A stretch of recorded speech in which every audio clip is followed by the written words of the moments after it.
नमस्कार भक्तों, स्वागत है आप सभी का हमारे चैनल भक्ति महोत्सव में। आज हम आपको एक गुरु भक्त बालक आरुणि की कहानी सुनाएंगे। तो चलिए शुरू करते हैं।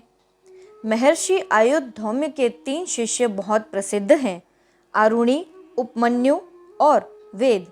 इनमें से आरुणि अपने गुरुदेव के सबसे प्रिय शिष्य थे और सबसे पहले सब विद्या पाकर यहीं गुरु के आश्रम के समान दूसरा आश्रम बनाने में सफल हुए थे।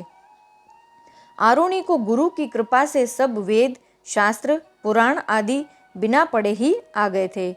सच्ची बात यह है कि जो विद्या गुरुदेव की सेवा और कृपा से आती है, वही विद्या सफल होती है। उसी विद्या से जीवन का सुधार और दूसरों का भी भला होता है। जो विद्या गुरुदेव की सेवा के बिना पुस्तकों को पढ़कर आ जाती है, वह अहंकार को बढ़ा देती है। उस विद्या का ठीक ठाक उपयोग नहीं हो पाता। महर्षि आयुर्धौम्य के आश्रम में बहुत से शिष्य थे। वे सब अपने गुरुदेव की बड़ी प्रेम से सेवा किया करते थे। एक दिन शाम के समय वर्षा होने लगी। वर्षा की ऋतु बीत गई थी। आगे भी वर्षा होगी या नहीं, इसका कुछ ठीक ठिकाना नहीं था। वर्षा बहुत जोर से हो रही थी। महर्षि ने सोचा कि कहीं अपने धान के खेत की मेड़ में अधिक पानी भरने पर टूट जाएगी तो खेत में से सब पानी बह जाएगा। फिर पीछे वर्षा न हो तो धान बिना पानी के सूख ही जाएंगे। उन्होंने आरुणि से कहा, बेटा आरुणि, तुम खेत पर जाओ और देखो कहीं मेड़ टूटने से खेत का पानी निकल न जाए। अपने गुरुदेव की आज्ञा से आरुणि उस समय वर्षा में भीगते हुए खेत पर चले गए।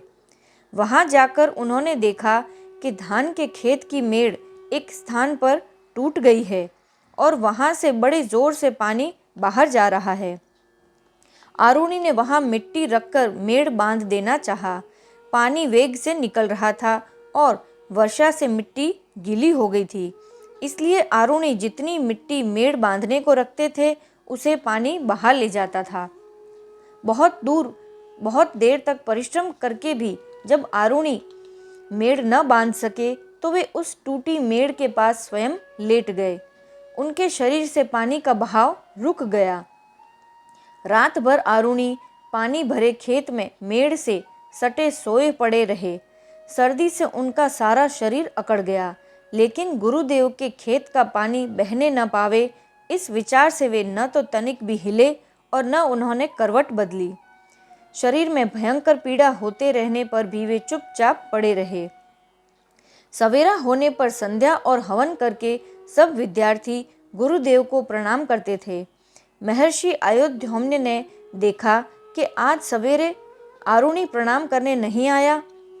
महर्षि ने दूसरे विद्यार्थियों से पूछा, आरुणि कहाँ है?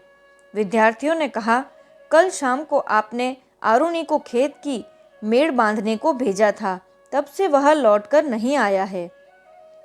महर्षि उसी समय दूसरे विद्यार्थियों को साथ लेकर आरुणि को ढूंढने निकल पड़े। उन्होंने खेत पर जाकर आरुणि को पुकारा।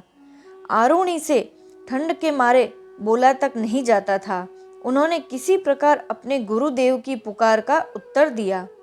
महर्षि ने वहां पहुंचकर उस आज्ञाकारी शिष्य को उठाकर हृदय से लगा लिया और आशीर्वाद दिया, पुत्र आरुणि, तुम्हें सब विद्याएं अपने आप ही आ जाएं। गुरुदेव के आशीर्वाद से आरुणि बड़े ही भारी विद्वान बने। भक्तों, आशा करते हैं आज की यह कहानी सुनकर आपको बहुत ही आनंद आया होगा। ऐसी ही और कहानियाँ सुनने के लिए हमारे साथ हमारे चैनल पर जुड़े रहें और हमारे चैनल को लाइक, शेयर और सब्सक्राइब ज़रूर से करें।